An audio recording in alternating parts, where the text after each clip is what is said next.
after morning, noon, night, because it's that somewhere in the world. Am I right? Here it's Sunday morning. So this is going to go into my whole training video section. And it's going to be probably a bunch of part series video. Because I get a lot of questions about how I train, how I eat. And that's not a simple question, and it doesn't have a simple answer. But I think that it might help someone out there. And it might answer somebody's questions if you want to watch. Because I go into what happens in my brain, I try to bring out through my words. And that's not always easy, and it's not always short.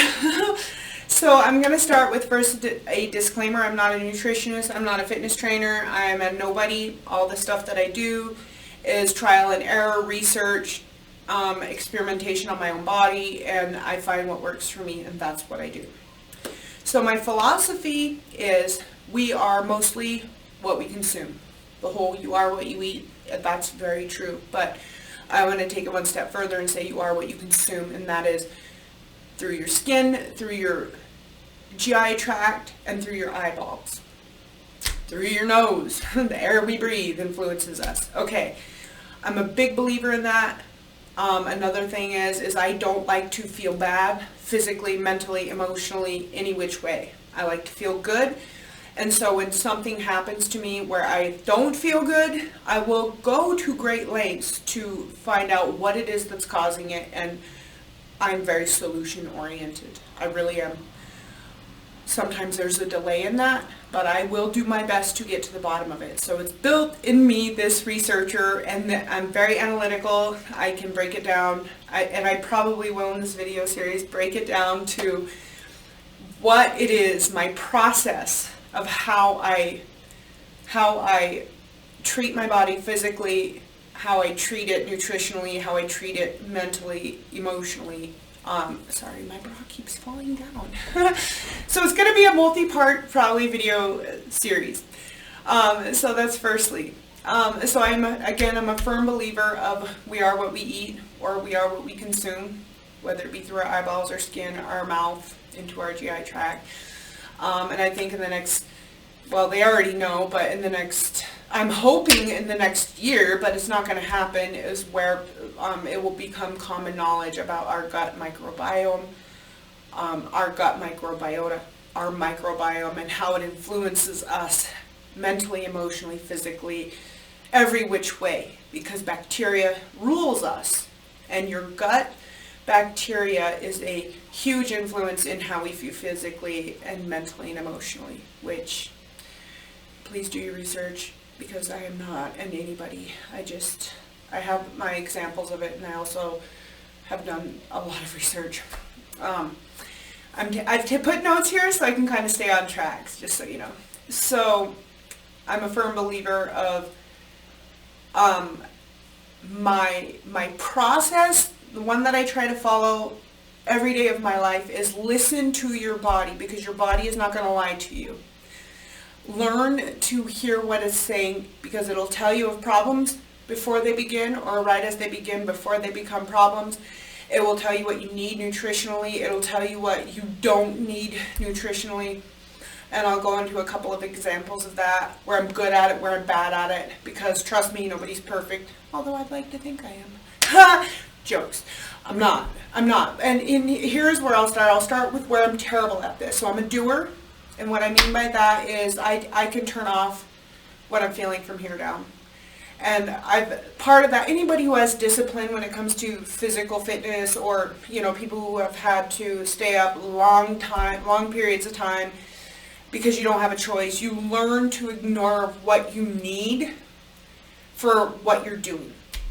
And I credit two things for that. One, my training. The second is EMS, emergency medical services, because there are times where, you're on a 48-hour shift, you're on a 72-hour shift, and it's 36 hours in, and you haven't slept. And you can't sleep because you're busy, and you're doing this, and you're exhausted, but you don't have a choice. So you learn to just put aside your needs and just do. Same thing with training. Say I have a 20-mile run plan, and my body's like, meh, I don't want to do that. And I say this to it, I don't care. I'm going to ignore my discomfort to reach my goal. I'm a doer. Now, that is not always good when it comes to illness, injury. You know, we all need sleep or even nutrition, because it's hard. Once you're in that mindset, it's very hard to say, okay, maybe I do need to take a break. And where that comes in for me is overtraining. I'm an overtrainer.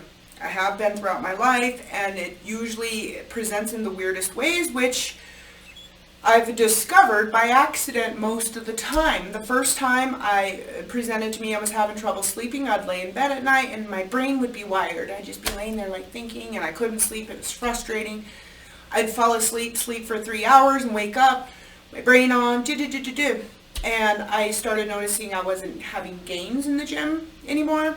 I wasn't progressing. I just thought, well, maybe it's my nutrition. Maybe I've plateaued. I need to mix it up. But I still was training with the same intensity, and by chance I ended up having to take like a few weeks off. I think it was like 3 weeks, in which I was just like, no, because that depresses me. I like working out. I love the neurohormone bath that exercise gives, right? And so the first week I was like, oh, this is dumb. And the second week I was like, sleeping better. And by the third week I was like, oh, I'm gaining muscle. I'm making progress without doing really anything. Oh my God, I was overtraining. So that's where I have an issue with not listening to my body when I need to. And that's happened other times in my life, and by accident, weirdly. Or by happenstance, I've had to take time off, and then I'm like, oh my God, that's what it was all this time. So that's where I fail in a big way, is I'm a doer. So it doesn't matter whether I'm sick, tired, overtrained. I just say, you know what, whatever it is, it'll get better, and I move along. Next, on to the next, on to the next. Where I am very in touch with my body is if something goes wrong with it, if I'm feeling pain, nutritionally off, anything like that, I will get to the bottom of it. And I'm at the point now where I can tell what kind of macronutrients my body needs, whether it be fat, protein, carbohydrates, or even simple carbohydrates. For example, I'm a very, I don't eat a lot of processed carbohydrates, especially starchy processed, simple carbs, white flour, pastas, anything like that, for the fact that it makes me sleep, so I avoid them. But there are times that I need them, and my body would crave pancakes, and I'd fight it off. I'd be eating complex carbs. I'd be avoiding the simple carbs because they make me sleep, and they're not good for you. And then finally, I'd just be like, okay, fine, and I'd eat a pancake and feel 100% better, like, oh my God, better after a nap or two. And now it's sort of changed. Now I crave pizza. I used to never eat the crust of pizza. I thought it was just terrible, unless it was like the stuffed crust pizza with cheese in it, because cheese.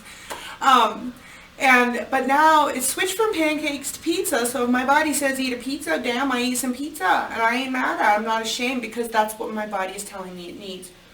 And it even goes into micronutrients, which I can tell a lot of times when my body needs B vitamins and when it needs vitamin D. And that was trial and error, but that's another story. So that's where I succeed. The other part is where I fail miserably. It's a work in progress. It's a constant thing.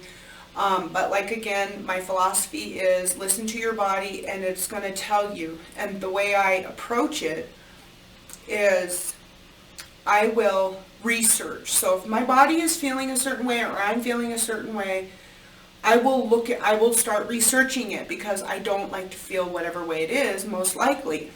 If it's depression, if it's, pain, if it's something, I will start looking into it and try to get to the bottom of it. And it's usually something that I can correct with nutrition, or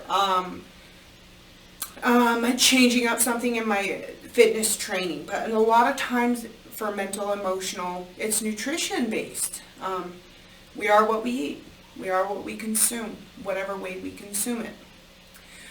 So that is kind of where that's the basis of my philosophy, is I don't trust necessarily, there are times, okay, so you can't always go to the doctor when something is wrong, right? And I find in many cases that they're incorrect. at least in my experience. As an example, I was having some issues from a whiplash injury that I had on my, a few years ago that had caught up to me because, again, I'm a doer. And I like to think, okay, it'll heal and I'll just keep on moving carefully until it does, and eventually that catches up and you're playing catch up. And I was. And I went to the doctor and the doctor said this to me. Do you have anxiety? I said, oh, I'm always an anxious mess, because I am. I'm a very highly anxious person. It's just me. It is me. And she said to me, the physical symptoms that you're describing cannot be where the injury was, cannot be caused from that area of injury with the nerves there. I suggest you consider an SSRI, which is a selective serotonin reuptake inhibitor, or an antidepressant, because anxiety can manifest in strange ways physically. I am a huge opponent to things that alter your brain chemistry, like SSRIs and SNRIs, for all kinds of reasons. But I said to myself, you cannot trust this doctor, because this is a musculoskeletal issue, and you're in your body, and you know what is going on in your body. So you need to go back to the drawing board, and you need to research this and get to the bottom of it and start treating yourself. And so that's what I did. And I've made so much progress. So that's what I'm saying. Trust what you feel. I would always tell people in EMS who had weird mystery illnesses and would say, they keep telling me nothing's wrong. I'd say, you're in your body. You know your body best. I don't care what anybody else says. You know your body. If it's telling you something is wrong, then trust that.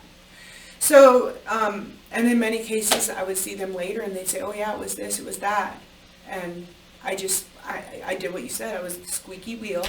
And finally somebody listened. So trust your body, trust what it's telling you, and research. Even, I don't care, I go to YouTube University, I go to Google University. I've educated myself on so many things, just because we are what we consume, and knowledge is power. And I think for this video, that is the ultimate message that I want to get across, is you can be whatever it is you want to be, and you can heal yourself by trusting what your body, mind, gut is telling you, and following up on that with clear, clean research. Look at all areas of it, and yeah, and in many cases you will actually get the answer and save money. So anyway, I think this is the first video. It's probably really long, but I'm going to have other ones, but this is the start in my philosophy about how I do things, and how I stay fit, and how I stay healthy, and my pitfalls, and my learning experiences along the way. And I hope that you enjoy, and I hope it makes sense, because I'm going to just post this, I'm trying not to cuss. I'm going to post this video, so all the loves, and see you on the next one.